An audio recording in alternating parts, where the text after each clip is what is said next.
وزیر اعظم شہباز شریف اور field marshal Asim Munir کی امریکی صدر ڈونلڈ ٹرمپ سے ملاقات کا اعلامیہ جاری۔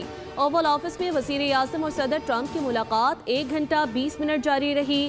صدر ٹرمپ کی جانب سے وزیر اعظم کو وائٹ ہاؤس کا ماڈل پیش کیا گیا۔ اعلامیے کے مطابق ملاقات خوشگوار ماحول میں ہوئی۔ انسداد دہشت گردی اور انٹیلیجنس تعاون بڑھانے پر اتفاق کیا گیا۔ وزیر اعظم نے صدر ٹرمپ کو امن کا علم بردار قرار دیا۔ ٹرمپ کی جرأت مندانہ، دلیرانہ، فیصلہ کن قیادت کو سراہا۔ وزیر اعظم نے کہا، ٹرمپ نے جنوبی ایشیا میں ایک بڑی تباہی کو ٹالنے میں مدد فراہم کی۔ غزہ اور مشرق وسطی میں امن کے لیے امریکی صدر کے اقدامات کی تعریف کی۔ ملاقات میں وزیر اعظم نے پاکستان اور امریکہ کے درمیان تجارتی تعلقات میں بہتری پر اطمینان کا اظہار کیا اور امریکی کمپنیوں کو پاکستان کے آئی ٹی، توانائی اور معدنیات کے شعبوں میں سرمایہ کاری کی دعوت دی۔ صدر ٹرمپ کی پاکستان کے کردار کی کھلی حمایت پر شکریہ ادا کرتے ہوئے انہیں دورہ پاکستان کی باضابطہ دعوت دی۔ فیلڈ مارشل عاصم منیر بہترین شخصیت کے مالک ہیں۔ وزیر اعظم پاکستان بھی شاندار شخص ہیں۔ فیلڈ مارشل اور وزیر اعظم دونوں عظیم رہنما ہیں۔ امریکی صدر ڈونلڈ ٹرمپ اوول آفس میں گفتگو۔ ملاقات کے دوران پاک بھارت جنگ، پاک سعودیہ معاہدے اور مسئلہ کشمیر سمیت عالمی اور علاقائی معاملات پر تفصیلی گفتگو ہوئی۔ ملاقات کے بعد امریکی صدر نے انگوٹھا دکھا کر ملاقات کامیاب رہنے کا عندیہ دیا۔ تینوں رہنماؤں میں مسکراہٹوں کا تبادلہ ہوا۔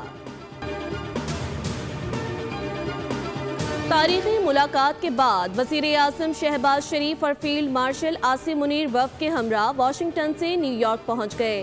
وزیر اعظم شہباز شریف آج اقوام متحدہ کی جنرل اسمبلی سے خطاب کریں گے۔ وزیر اعظم اپنے خطاب میں مسئلہ کشمیر اور فلسطین، پاک بھارت کشیدگی سمیت اہم ایشوز اجاگر کریں گے۔ مشرق وسطی میں قیام امن سے متعلق بھی امور اجاگر کیے جانے کا امکان۔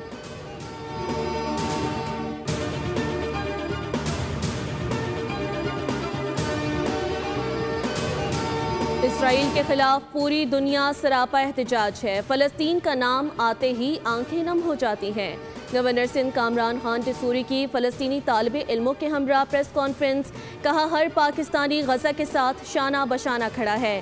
اسرائیل نے نہتے فلسطینیوں پر تلم جاری رکھا ہوا ہے۔ پاکستان کی عالمی سطح پر مسئلہ فلسطین کو بھرپور اٹھایا۔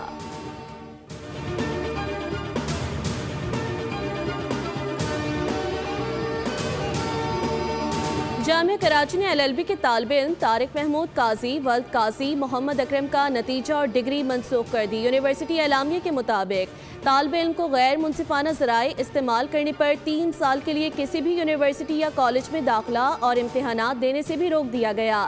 طارق محمود کبھی اسلامیہ لاء کالج کراچی کے باقاعدہ طالب علم نہیں تھے۔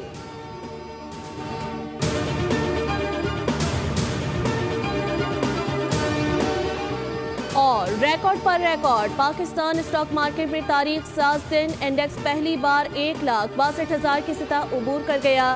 دوسرے سیشن میں ٹریڈنگ کے دوران 100 انڈیکس میں 2,745 سے زائد پوائنٹس کا اضافہ ریکارڈ۔ پہلا سیشن 1,61,810 پوائنٹس پر بند ہوا۔ وزیر اعظم شہباز شریف کا اظہار مسرت، کہا کاروباری برادری اور حکومتی محنت سے اسٹاک مارکیٹ میں بلندیوں کی نئی تاریخ رقم ہو رہی ہے۔ 100 انڈیکس کا بلند ترین سطح پر پہنچنا کاروباری برادری کے حکومتی پالیسیوں پر اعتماد کا مظہر ہے۔